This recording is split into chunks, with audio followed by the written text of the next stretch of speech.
Hi, I am Katie. I am a licensed Illinois cosmetologist since 2010, and I'm starting a YouTube page. I want to give you all of my beauty hacks and how-tos that I've learned over the years. I recently left my job, so I have a lot of time to create content, and I want to show you guys how I created these lived-in waves with pin curls. Anytime I do my hair this way, I get a lot of questions how I do it. It is a really fun way to get a lot of volume, enhance your natural curl, and really have fun with your hair, wearing it differently. I'm seeing a lot of iron looks, like with a curling iron, flat iron kind of going away, and since COVID, a lot of humans are embracing their natural texture, which is really fun. So I've learned a lot over the years, especially from the artists I've worked with through the Redken Network. I really want to credit global artist Lindsay Olson. She's taught me a lot about how to enhance texture types. So if you're a hairdresser, please take a class from her. She's amazing. But follow along as I break down the products and the tools to get a lazy wave. I love to wash with Verb's Curl Shampoo. It is such a luxurious shampoo, really rich.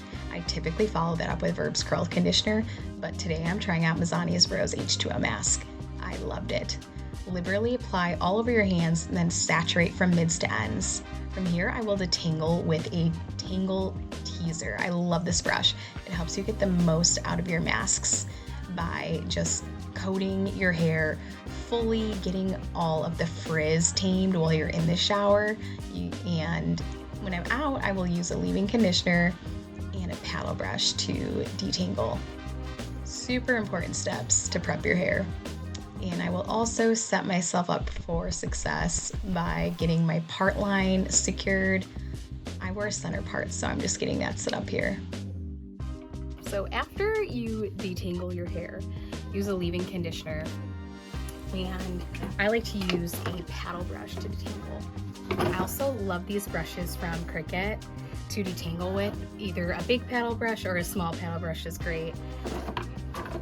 Next, I do the bowl method, so get a small bowl, and you're going to want to put a towel on the floor beneath you because this part gets a little messy.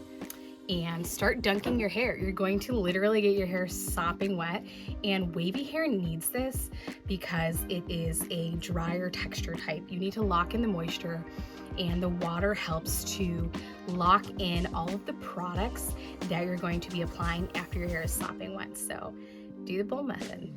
How I do that is I divide my hair in half. I have really fine hair, super fine hair. Like my ponytail's diameter is this big.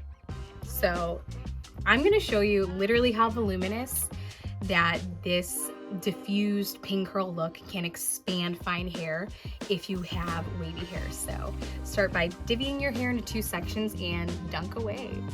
I will dunk like this, and then I'll pull the hair out.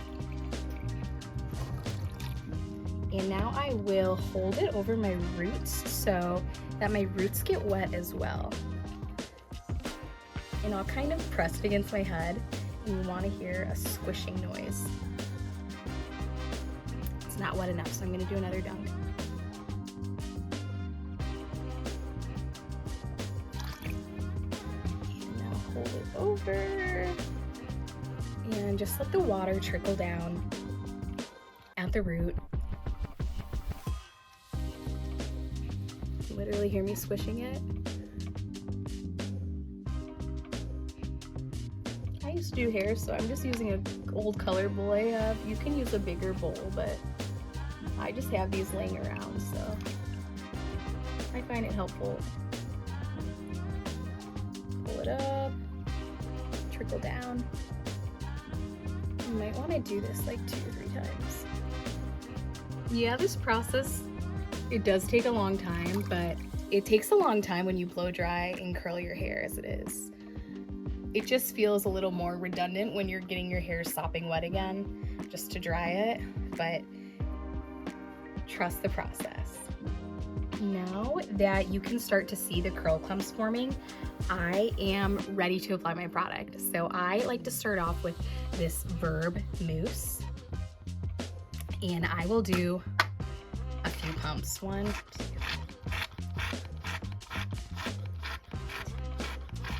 Just a 12 pumps. So that's typically how much I do. Now I'm gonna flip my head over and scrunch this to start forming those clumps. And I'm doing this over the towel that's on the floor beneath me because I don't want to make a mess. Okay, you can see that my hair is dripping wet. I'm going to use a microfiber towel now and gently pat the ends towards my roots just to get some moisture out. Microfiber towels are really great to not create frizz. Okay, so you can see the curl clumps forming. I like to start with mousse because I have really fine hair and it helps to lock in volume. So this is really crazy looking. I'm going to next cocktail a gel with a curl cream. So I'm using the Mizani True Textures, and this is for curls, and waves. So if you have any of those texture types, this product is good for you.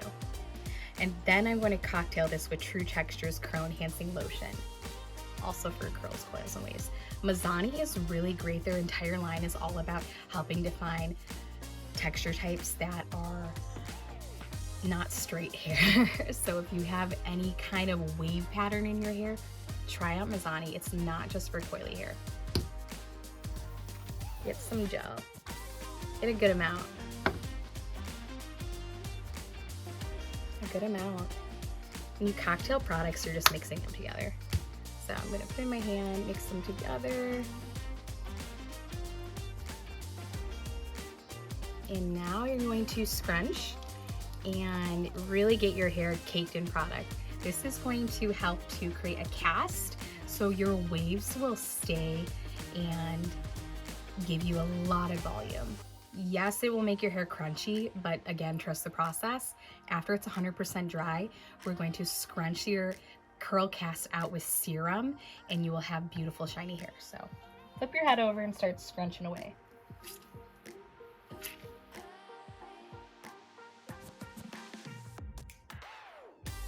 And again, you can hear the squish.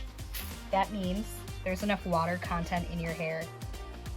If you put any curly products in your hair and it's not sopping wet, you will create frizz. You can see all the curl clumps forming. They are so beautiful.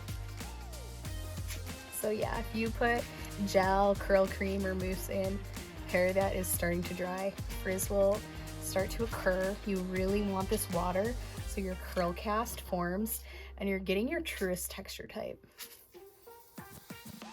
Okay, so boom, we are making good progress. Gently flip your hair back, and now it's time for pin curls. I like to use single prong pin curl clips.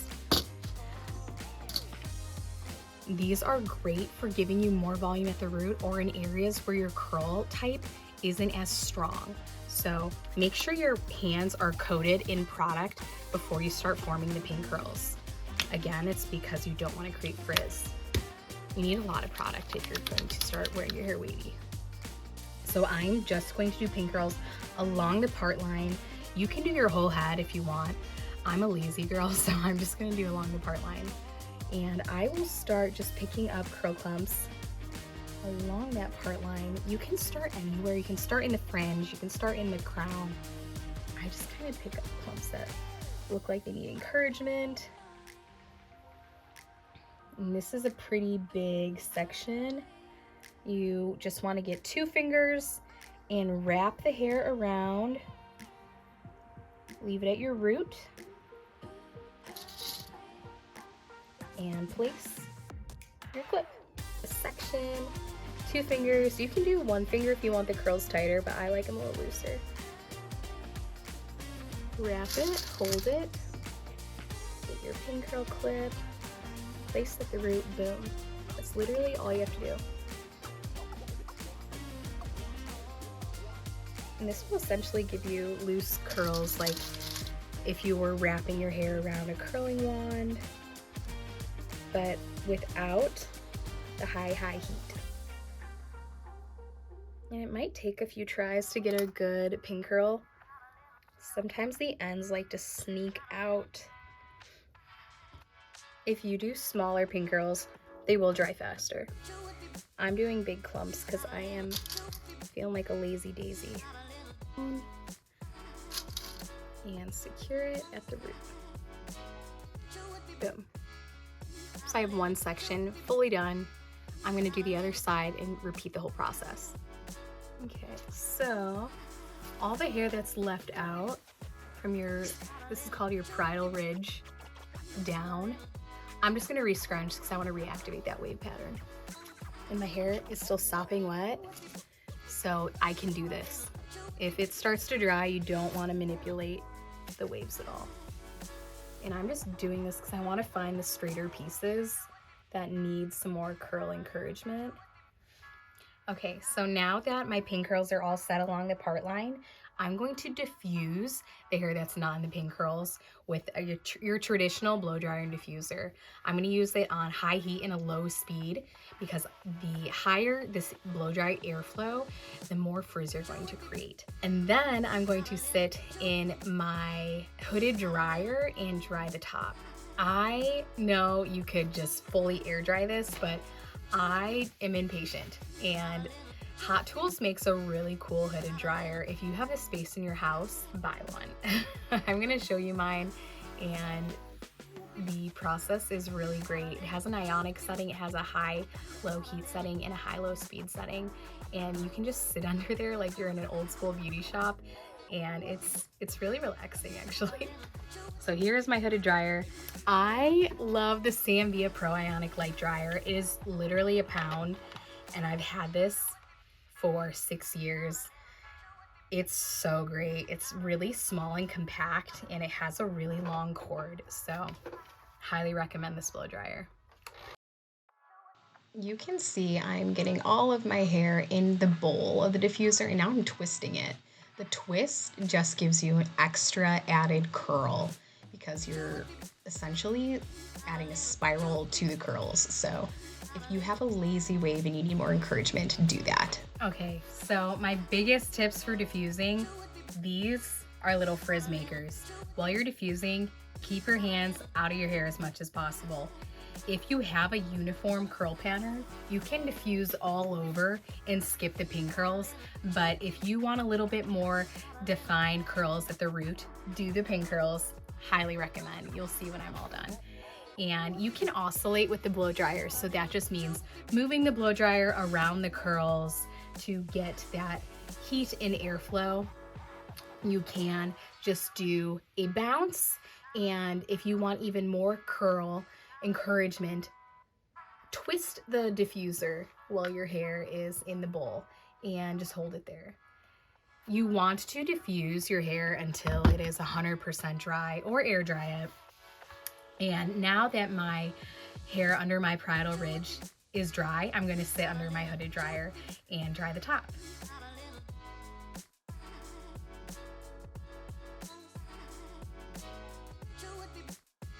Okay, so now I'm taking out the pin curls really gently. And this is what they'll look like, a little crisp. And from here, I will flip my head over and diffuse them a little bit more to encourage some root volume.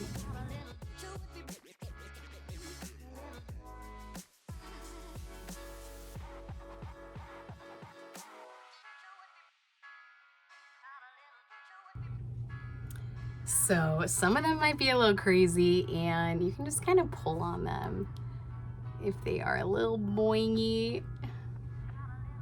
And they are feeling almost dry. You literally have to wait until your hair is 100% dry before you scrunch the curl cast out. It is an annoying process, and I would not do this before you have to be somewhere like at work.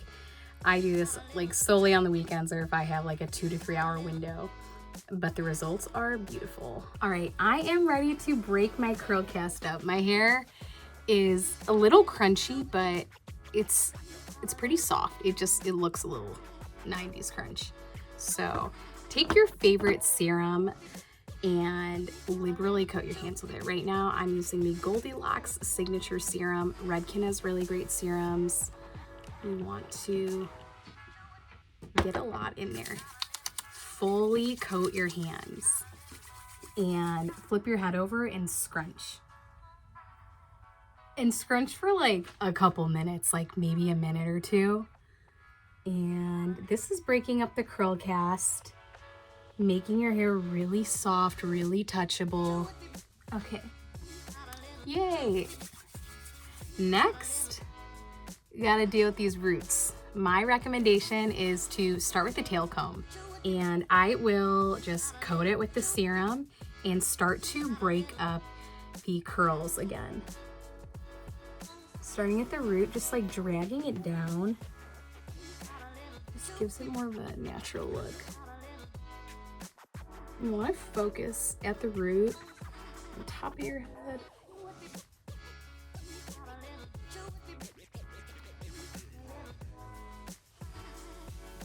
And you're left with like beautiful bouncy curls. Some of the pin curls might set a little awkward, so you just want to like twist them in the way that you pin them. Just kind of let them set. If any are too bouncy, again, just like pull on them. Gravity is your friend. And if any are too loose, you can put the diffuser back on them to get more volume. And I'm gonna do that.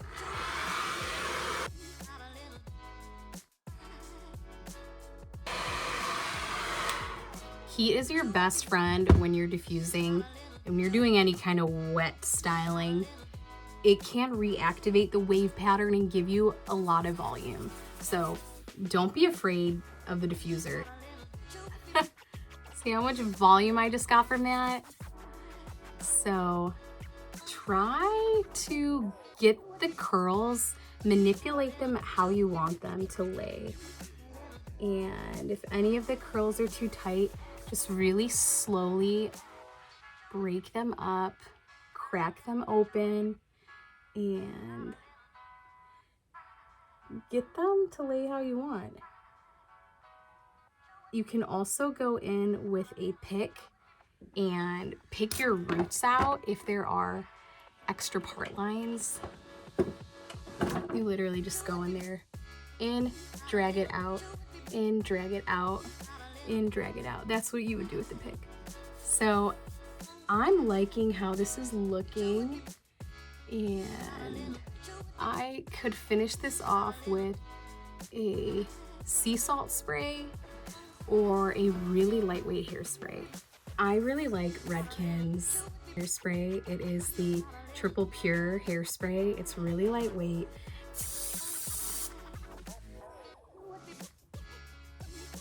And this is my natural wavy hair tutorial. It comes out different every time. The longer that you let it set, if you have 3 to 4 hours, you'll get a longer lasting curl. I was a little lazy today, so I let it set for like an hour, 90 minutes, and I got a really loose, pretty fun wave. And I hope this helps you. Thank you for watching.